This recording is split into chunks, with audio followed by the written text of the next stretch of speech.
Makalipas ang kalahating oras na biyahe, narating namin ang Isla San Salvador sa Masinloc. Sa may Pampang, nakita ko ang ilang pamilyar na mukha. Sila ang mga mangingisdang sina Ronnie, Eddie at kapatid ni Delphine na si Ernie. Kumusta yung mga kasama natin doon? Ang iba naman sir, okay naman, pero iba din po, may nararamdaman ng iba. Nararamdaman yung mga sakit na. May mga sakit na din po ng iba. Kahit ako din po sir, may sakit na din ako, nagmimintan din ako. Sinamahan ako ni na Ronnie papunta sa bahay ng iba pang mangingisda na nakasama namin noon sa Scarborough. Una naming bibisitahin si Delphine. Pero hindi ko inasahan ang maaabutan ko.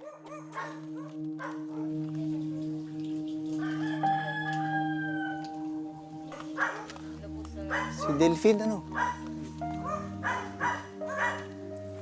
Kilala mo siya yan? Delphine. Ang dating malakas at masiglang nakasama namin sa pangingisda.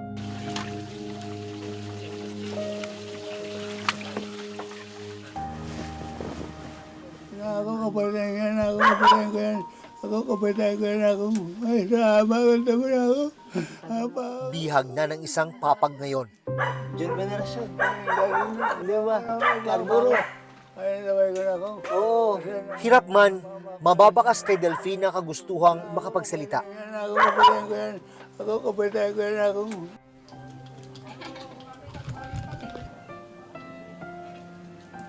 Ako wala na. Naalala mo yan. Tingnan mo. Tingnan mo. Wow! Unang pitik. Oh. Unang pitik. Huli agad. Sino yan? Dito pala siya, no? Ikaw yan. Salamat. Lakas-lakas mo pa dito. Wala na. Tagal na daw po. Kwento ng asawa ni Delphine na si Gigi, taong 2020, nang atakihin sa puso si Delphine. Sumama po siya lumaot.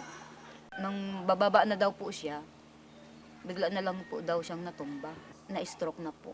Kaya nagkaganyan na siya. Opo. Hindi ko na siya makausap. Kala ko po, mawawala na din po siya ng araw na yun. Napating na naman daw sa Rural Health Unit o RHU ng Masinloc si Delphine. Pero hindi nabubuti ang kanyang lagay. Hirap na siyang makapagsalita. Nakabaluktot ang kanang kamay. At madalas nananakit ang kanang hita. Hindi na rin siya makalakad. Mula noon, hindi na raw muling nakabalik sa Scarborough si Delphine. Isa sa sinisisi ni Gigi sa nangyari sa asawa, ang mga naranasang harassment sa Scarborough Shoal. Ayaw ko sanang ibigay. Dahil naaaran ako sa pamilya ko.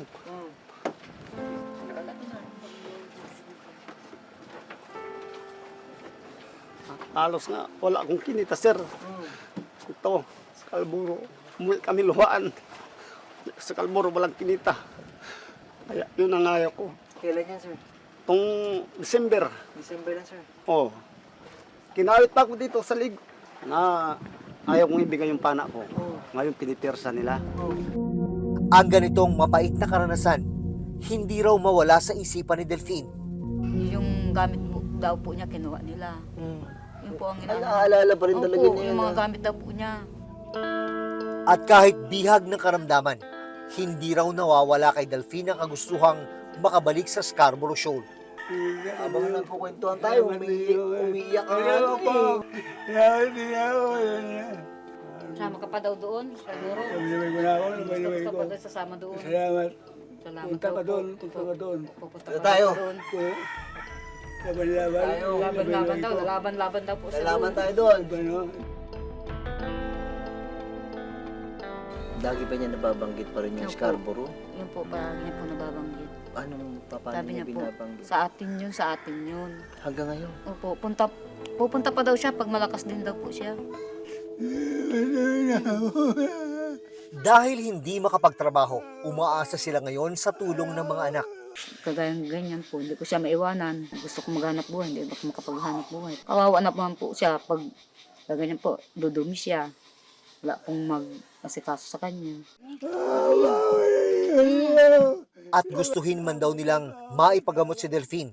Kulang na kulang sila sa pantustos. Dagdag na hamon din ang pagdadala sa kanya sa ospital. Kailangan pang tumawid ng dagat para makarating sa bayan ng Candelaria, kung saan naroon ang ospital na pwedeng tumingin kay Delphine. Ang layo-layo po, bago wala pa kaming sariling bangka na isakay siya, hindi pwede po sa bangkang malaki. Kasi hindi po siya nakakalakad.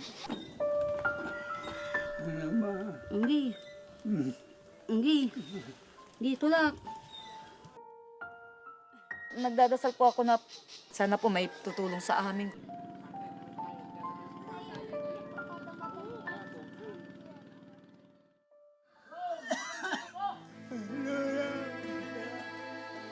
Kinabukasan, naabutan naming umiiyak at idinadaing ni Delphine ang pananakit ng kanang hita at paa. Asal pa ako. Utang pa ako. Mula. Kung saan po, pag gabi yan, umiiyak. Talagang sakit daw yung paa niya, kamay niya. At daw masakit. Kaya agad kaming nakipag-ugnayan sa health worker ng barangay San Salvador at lokal na pamahalaan ng Masinloc para matulungan si Delphine.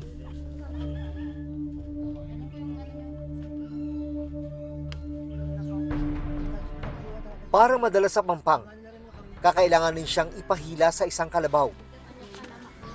Mama, sabi nila. Alunan.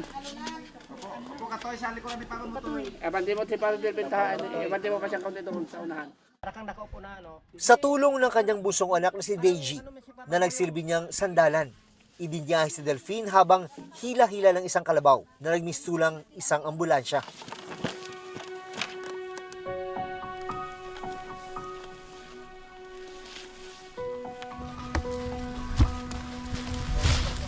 Hirap na nga sa kanyang kondisyon, dagdag pasakit pa ang kawalan ng maayos na kalsada sa kanilang lugar.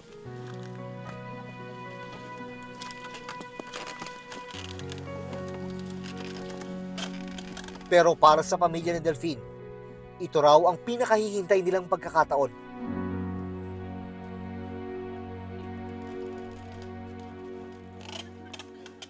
Matapos ang kalahating oras, narating namin ang Pampang.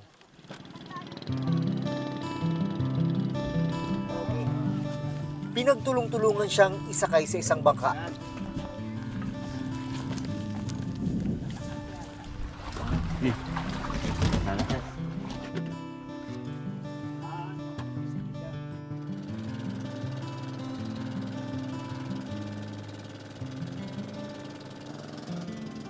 Nang makarating sa bayan,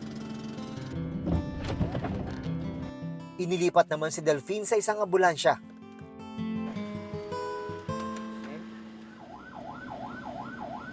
Hindi nagtagal, narating namin ang ospital. Makalipas ang 4 na taon, sa wakas, matitignan ng espesyalista si Delphine. Ano ang matutuklasan sa kanyang kondisyon? May pag-asa pa kaya siyang gumaling? Ang gagawin po natin po, itataas ko po itong kamay nyo, ha? Walang problema. Subukan nyo nga pong igalaw to. Yan. Sige po. Subukan igalaw. Taas. Yan. Pero masakit po ito tayo, no? Sumasakit, no? Tigas na. Wala pa ako.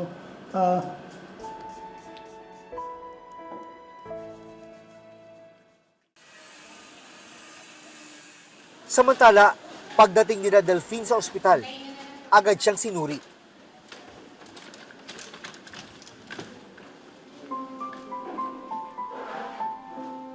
Examinin lang po kita, ha? Ito ang kauna-unahang pagkakataon na matitignan siya ng isang neurologist. Subukan nyo nga po itaas yung kamay nyo. Ito itaas. Walang problema to. Ang problema tayo, no? Okay. Wala pa ako. Masakit po ito? Sakit pa ako. Ito pa ako. Opo. Sige. Bako na ako. Opo. Dito sa stroke ni tatay, ang tinamaan po is yung left side ng brain. Kaya yung pagsasalita niya po, utal-utal, no? At hirap siya makapagsalita. Bilang tulong, nagbigay ang ospital ng ilang buwang supply ng gamot kay Delphine. Pinayuhan din siyang sumailalim sa CT scan. Kaya mula Candelaria, muling ibinyahe si Mang Delphine sa isang ospital sa Iba, Zambales para maisagawa ang CT scan. Sa ngayon, maliban sa mga gamot, kakailanganin din ni Delphine ang physical therapy para unti-unting maigalaw ang kanyang kanang kamay at paa. Ano na kami? Bago kami umalis sa isla, nagpaalam ako kay Delphine. Magpagaling ka. Ha? Magpagaling ka. Babalik tayo sa Scarborough. Kaya yan, kaya. Tabang ka lang, ha?